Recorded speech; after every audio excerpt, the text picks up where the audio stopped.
Hey there, folks. Welcome to your January 2022 Grievance Gulch update. This is going to be update number 8. And I normally do these by text, like a big text thing, which comes to you via email. But several of you have asked how this process works start to finish. And I would like to have been able to make this video for you before now, but I didn't know what all the steps would be. But now I think I've done enough of the sort of exploratory work of figuring out how to deliver the product that I said I was going to deliver. So I think I know what all the steps are now. Now it's just a matter of actually doing the work, which is, going to take plenty of time in and of itself. But anyway, also, anybody who's hoping to replicate what we've done here, maybe will find this video useful. So here we go. Step 1. Write a pilot.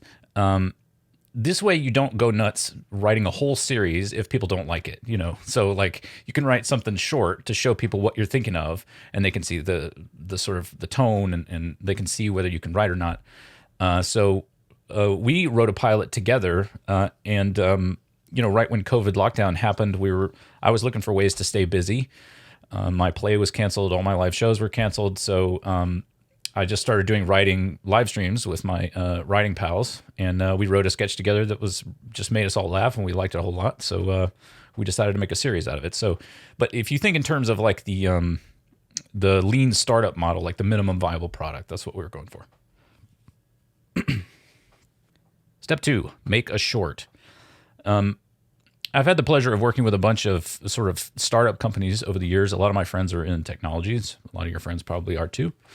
And they do that lean startup model, minimum viable product thing. So I had that in mind when I wanted to make a short. I wanted to show people that, this is an achievable goal. This is something that we can do. So I voiced all the characters myself, except for the ones that my wife was kind enough to do. And I edited the short using Adobe Character Animator. Now, Character Animator is key because it makes like 2D animation very, very easy, like way easier than it has ever been, as far as I'm aware. I tried to do some animated work back in like 2005, 2006, using some software called Toon Boom, which I think is still out there. But it was like you had to manually do a bunch of stuff that you don't have to manually do anymore. So I would not be surprised if we see an explosion in 2D animation thanks to Character Animator. Yeah. At the risk of sounding like a LinkedIn leadership bro, it really is a game changer. Step 3, fund your series. Now, this was obviously a pretty hard step. I've been working on just putting out work and gathering like-minded comedy writer people around me for 10 years now. So our crowdfund succeeded in 2021, but really I've been thinking about it and working on it for a long, long time, many, many years. Everybody got paid on this project except for me. In fact, I'm pretty well in the hole on it. But I wanted to shoot for our crowdfund. I wanted to shoot for an amount of money that would have paid me too. But the advice that I got based on the size of my network, like the number of people on my mailing list, the number of Twitter followers, all that alchemy that people do, the people who looked at it, like advised me on it, said, "You're not going to get there. You're not going to get there." So I was faced with a choice. Do I make the thing that I want to make and pay people the way I would want to be paid, or do I not make it? Because I couldn't have afforded to make this whole thing by myself. So I went for it. Crowdfunds are particularly touchy in COVID times because a lot of people are out of work or they're changing jobs or whatever like that. But luckily for us, a lot of people know me from the work that I've done previously, as I say, over the last 10 years, novels and plays and things like that. And my friends and family really came out for me. And it's humbling, and it means a lot. It really means a lot. So thank you to all those people who did that. We also had some technical problems while we were doing our crowdfund, which was embarrassing and terrifying. I mean, I honestly felt like this was my one shot to get something like this made. I mean, it's not, I don't know if it's fair to put that kind of pressure on myself, really, but that was the feeling I had. This is my one shot to get this animated thing going, and we had this momentum behind us. I mean, I don't know who to pitch at Adult Swim. I mean, I do know a couple of people's names, but they're not accepting unsolicited pitches, and so I don't know how to make something like this without doing it the way that we're doing it here. So when we were having those technical problems, it was nerve-wracking, really, really nerve-wracking. So thank you guys who hung on. Again, I really appreciate it. In the end, we made it over the finish line, sort of bruised and bloody, but we made it over the finish line. But I would say that if you're thinking of replicating what we've done, like you're thinking of crowdfunding your own series, get your big donors in line before you start the crowdfund, so that you know that in your first couple of days, in your first week, you're going to take some really big leaps, because then people who are kind of on the fence, they might or might not support you, they can see that you're really moving forward, and it's probably going to happen. And it's people love to bet on a winner, Okay, part 4. But I also have it written as writing the series part 1, so I don't know what part it really is. But anyway, writing the series.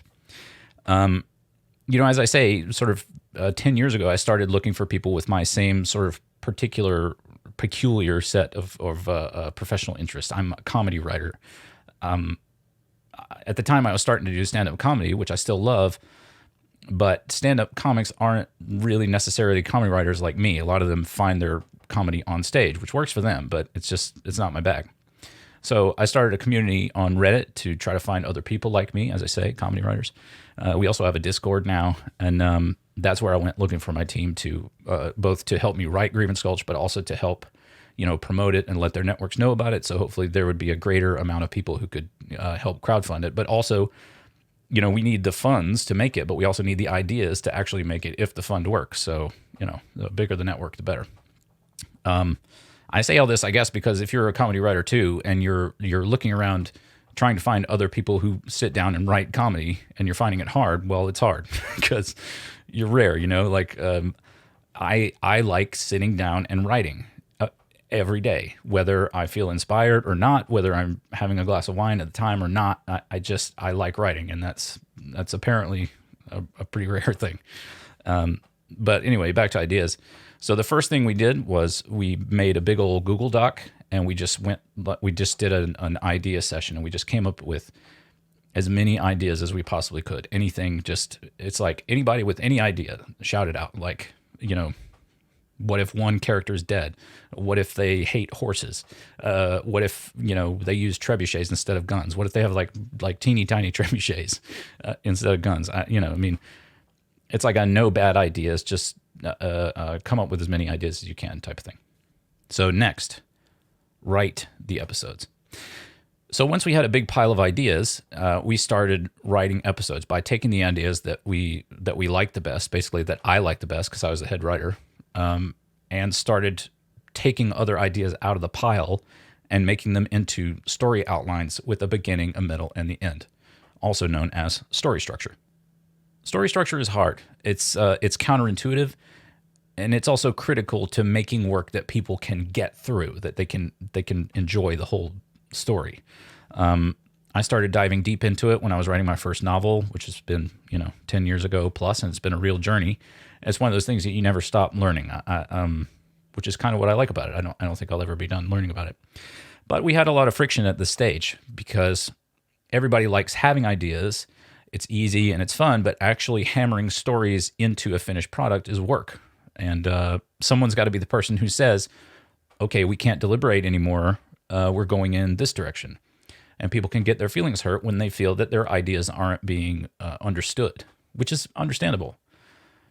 But we can't use every idea, and we can't write forever. So it's like, I don't want to rush the project, but I also feel like the clock is ticking. Like I want to be able to reward the people who supported us before they forget that they supported us, And also I'm cognizant of all the stories of Kickstarters that got funded and then the founders disappeared and they just took the money and went away. And I don't want anybody to have even a whiff that we're like that, because I'm so grateful that people supported us to make art, to make comedy. It's a big responsibility. But anyway, all this to say, if you're looking to replicate what I've done here, just be ready for some friction when you're sort of locking down the script. Okay, next, hold a table read. Now, a table read is where the actors get their first look at the written material. So it's your material is sort of in a release candidate state. You think it could be good enough to go out, but you want to hear the actors say it themselves, and they'll have their own thoughts and input.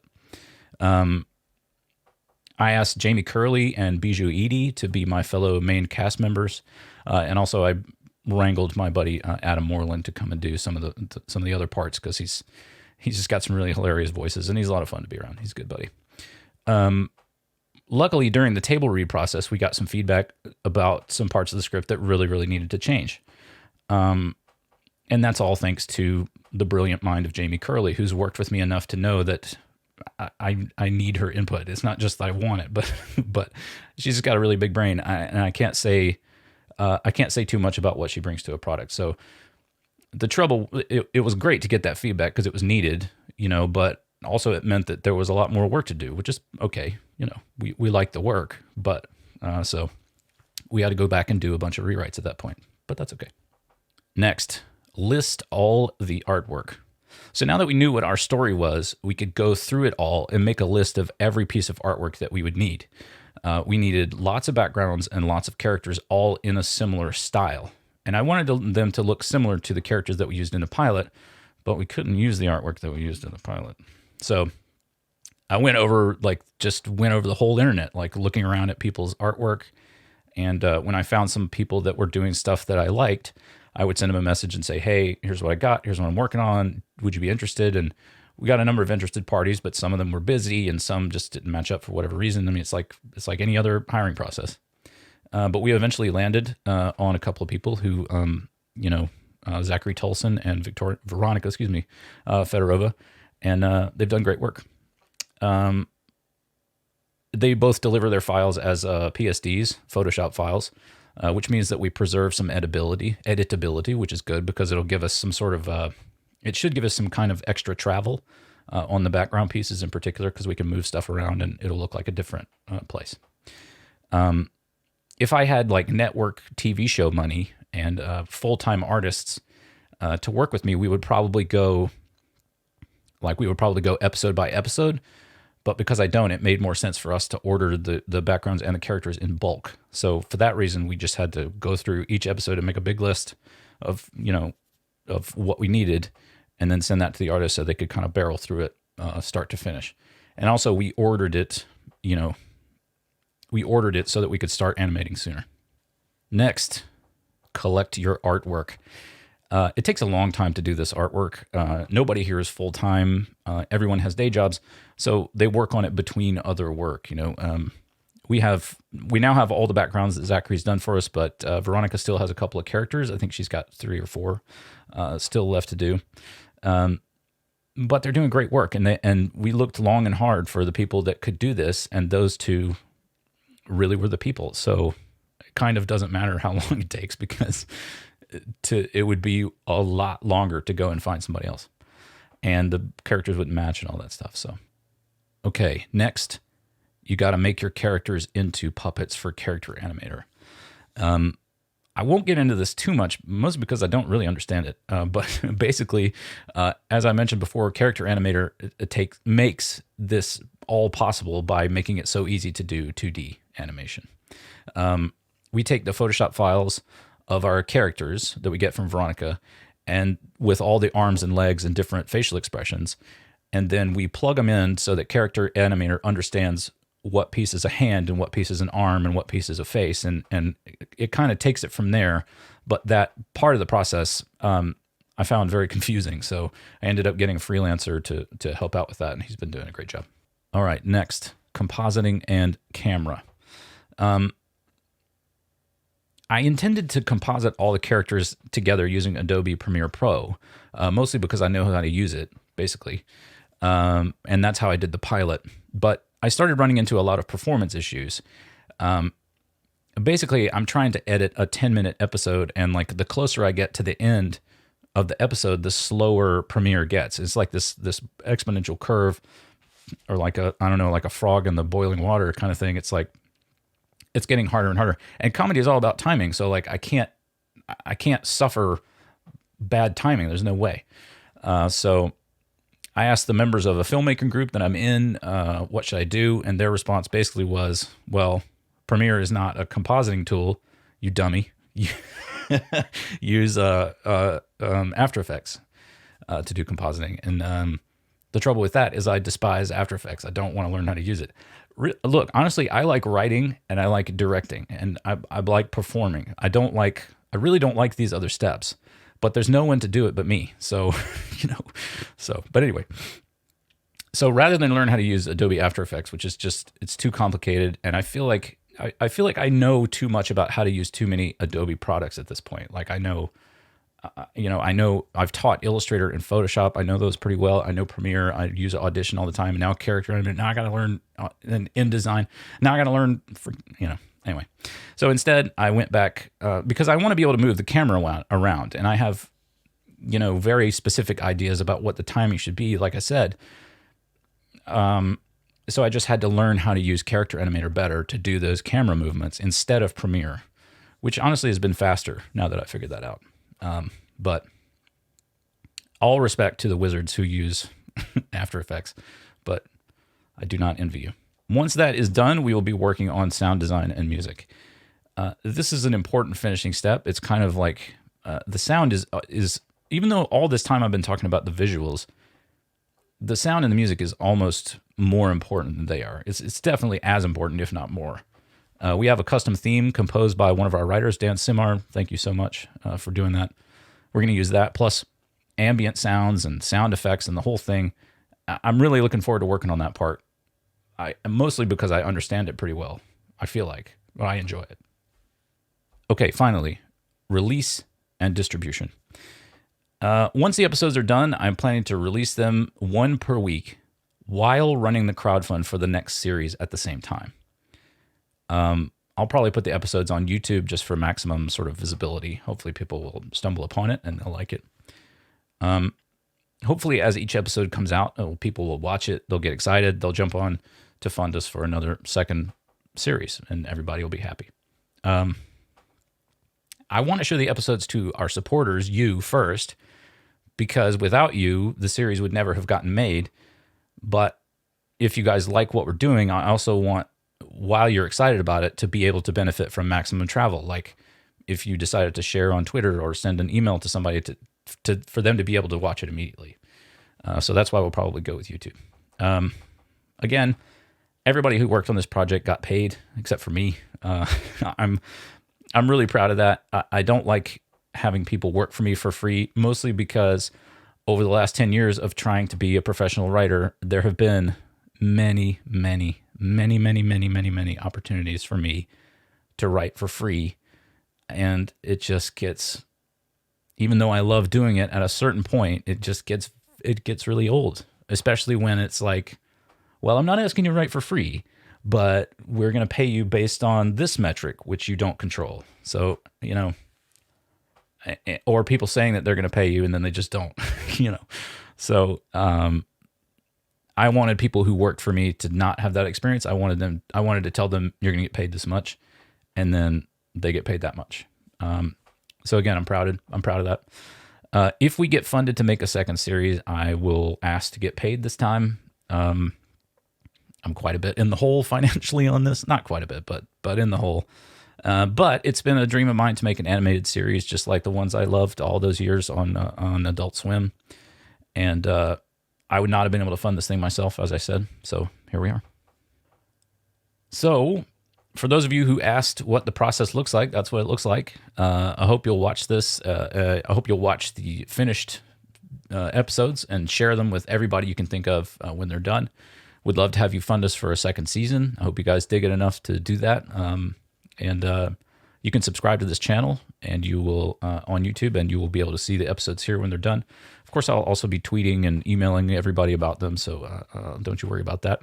Subscribe to this channel, as I say. Subscribe and subscribe to our mailing list at sceneshop.us or my mailing list at jimhodgson.com, and you'll find out all about it. But ultimately, as I say, this has been a dream, something I've wanted to do for a long time, and there's still plenty of work to be done, but it does feel really good that I had a dream to make something, and here we are making it.